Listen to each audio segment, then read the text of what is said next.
Jean-Luc Mélenchon rassemble grâce au programme L'Avenir en commun. Un programme né en 2016, vendu à plus de 360 000 exemplaires et pour lequel plus de 7 millions de Français ont voté. Entre 2017 et 2020, il a été enrichi de 95 propositions de loi écrites par les parlementaires insoumis.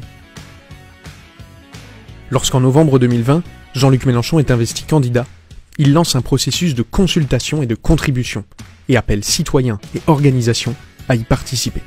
Des dizaines d'auditions sont alors organisées avec plus de 70 invités extérieurs. Des émissions programmatiques sont diffusées sur les réseaux sociaux et sont vues des centaines de milliers de fois. Une revue est créée en février 2021. Ce sont les Cahiers de l'Avenir en commun. Il s'en vend, en librairie, plus de 75 000 exemplaires.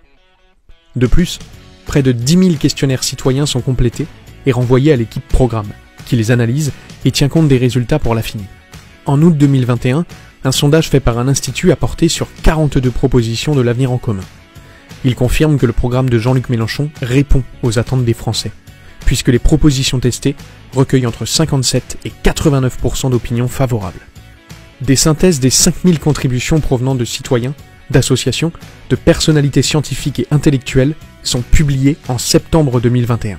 Arrive la convention de l'Union populaire du 16 octobre. Elle sonne l'heure de la mobilisation générale. Des milliers de personnes engagées pour soutenir Jean-Luc Mélenchon se retrouvent pour préparer la suite. L'histoire de l'Avenir en commun se poursuit avec la sortie en librairie, le 18 novembre 2021, de la deuxième édition du livre-programme que Jean-Luc Mélenchon représentera à l'élection présidentielle de 2022. Durant des semaines et des mois, des réunions publiques auront lieu dans tout le pays sur les grandes thématiques du programme.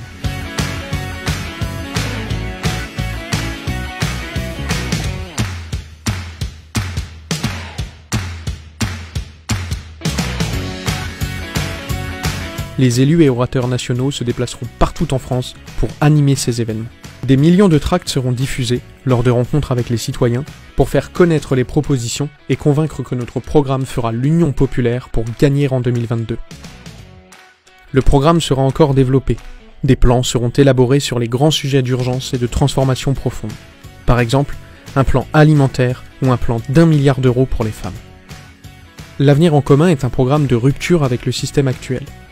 Il vise à créer une société de l'entraide pour l'harmonie des êtres humains entre eux et avec la nature.